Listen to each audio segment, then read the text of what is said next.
Hey folks, a couple things. I just wanted to first of all thank those of you who are supporting my Patreon campaign. It's really appreciated. Down below the video you can find the links to do so to contribute monthly. The second thing I'll do is apologize for the crappy quality of the video. I could not find the software up front for my laptop, so we're kind of at a loss right now. And thirdly, I'll apologize for the lack of seeming professionalism on this video on account of it's kind of a last minute thing and I've been drained all day. Anyway, thanks for bearing with me.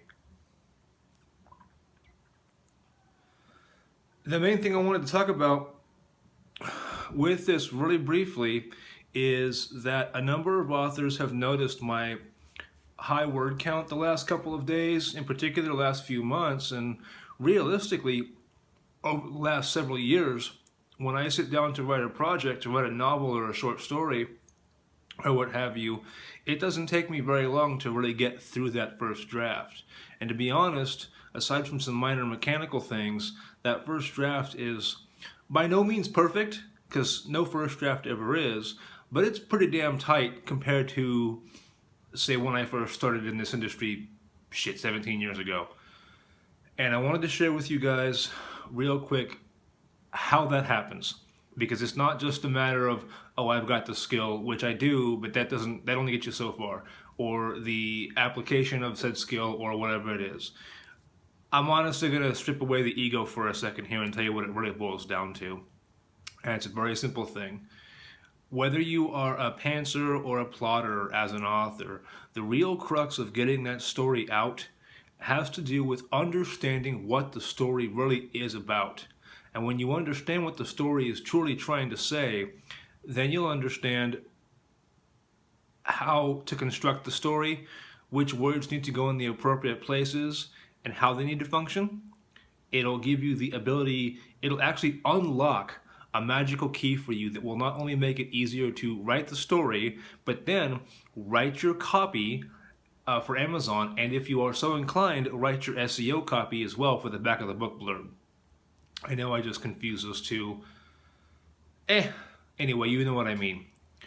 What I mean by understanding what your story is really about, I'll give you two examples. The first one is from my library, and hopefully this will make sense for you. Several years ago, I had the Opeth Pack book, Opeth Pack Saga, 6 novel-length stories that dealt with, what was that? A wolf pack out of Hungary that had a whole huge curse behind why they're not going to succeed. And every story dealt with, on a base level, it dealt with the relationship. The first 5 stories were a menage, and having to get those characters together was really the key thing right there. Trying to get them together in the midst of this whole huge war against this Opeth pack and the wolves in general in a land that hated humanity.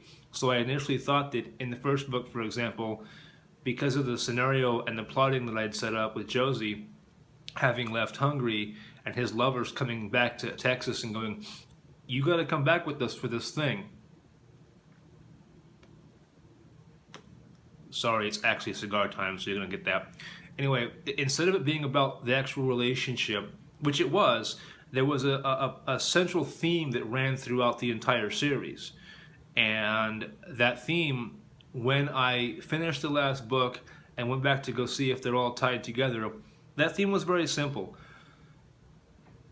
What if wolves were created and then kicked out of heaven because the gods didn't trust them?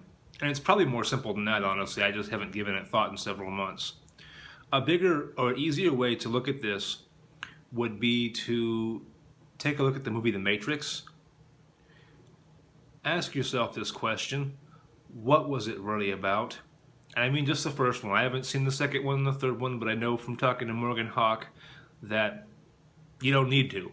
The first one was done so well with such a tight plot and so easy to market because of how it was done, what that movie really says.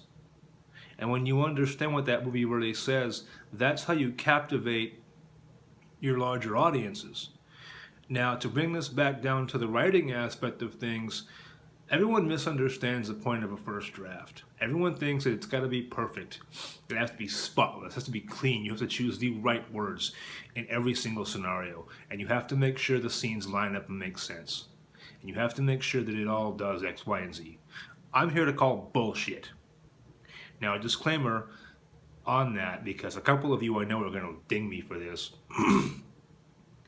The reality of it is there are many proper ways to write a story. And in reality, you've got to find what works best for you. I'm just sharing what works best for me and helps me get massive word counts every night.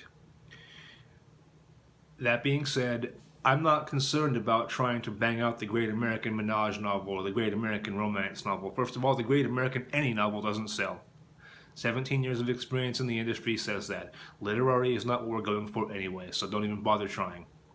You're going for a tight story that is well written to get the words out of your head and onto the page. That's all you want to do. That's all you got to do. That's it. After that first draft is written, you notice, if you've been paying attention, I almost always pass my editing duties off to somebody else. I do a shitty editing job on my own work. As most authors self-editing will tell you, they do shitty. And the ones who lie, who don't do self-editing shitty jobs, are lying to you. You cannot self-edit your own work and make it perfect. A second pair of eyes is necessary. But we're not concerned with that. We're only concerned with getting out that first draft.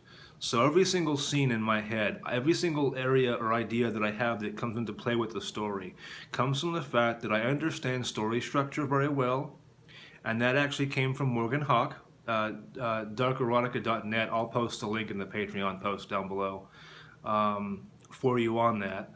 And it came from the fact that basically over the last several years, in addition to having her kick my ass about stuff story-wise, she's posted a ton of articles and some really great advice on story structure and plotting, so that when you read them over and over and over again, eventually, if you're smarter than I am, which you probably are, you have an intimate understanding of how a story is supposed to go. Because you're not trying to tell the great story, it's already been told. And my proof of that is this. You and I can get the same idea and we'll be for a story. And the reality of it is that we will bang out two completely different stories. They might be similar, but I don't know. Not really concerned about that. The point is that if you want to get a fast draft out there, don't try to reinvent the wheel. Study, study, study. And in this industry, the great thing about that means all you got to do is the one thing you need to do the most and love doing anyway. And that's pick up your favorite books and read them and study them and break them down. Where does this particular moment come into play? Where does the black moment come into play? Kind of what page does this thing happen? How does the sex scenes, if you're writing erotic romance or steamy stories, come into play? Who initiates that? How does your dialogue come across from your characters? Who starts things off with regard to the sexual tension?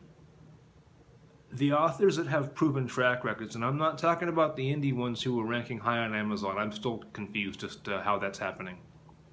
But I'm talking about the greater authors. Charlene Harris, for some of you who are a fan of hers. Nora Roberts. Janelle Dennison. Julie Leto. I'm thinking of Judy Mays. The bigger name authors that have been doing this for years have followed effectively a formula, and that's what it really is. You're following a formula. The difference between making it sound formulaic and showing quote-unquote creativity is your voice. So to get that story on the page faster, don't worry about choosing the right word. Get it out there. Spit up on the page if you have to. The easiest way I've found to do this is to do an awful lot of pre-work. I recently read an article again. It was an article on Michael Moorcock, the 1970s sci-fi fantasy author who used to write 60,000 words in 3 days. You think I'm fast? I got nothing on this guy. But this guy would sit there and for weeks and weeks on end, he would line up his plots, he'd line up his characters, he'd line up his research, he'd do all of his information gathering, and then put it all in front of him on his desk so he had it right away and never had to leave And for 8 hours a day or more, depending on how he worked, I have yet to discover the time period it took him to do that. He literally would effectively write out 20,000, 25,000 words in a day. Now, I presume he had other things to pay the bills. I don't know. Some of you may be saying, well, Sasha, speaking of, I've got a husband, wife, kids, job. Don't bullshit me. You want it bad enough, you'll get it out there. And it all, in my sincerest opinion, as a long-term author, kind of comes down to this one simple fact.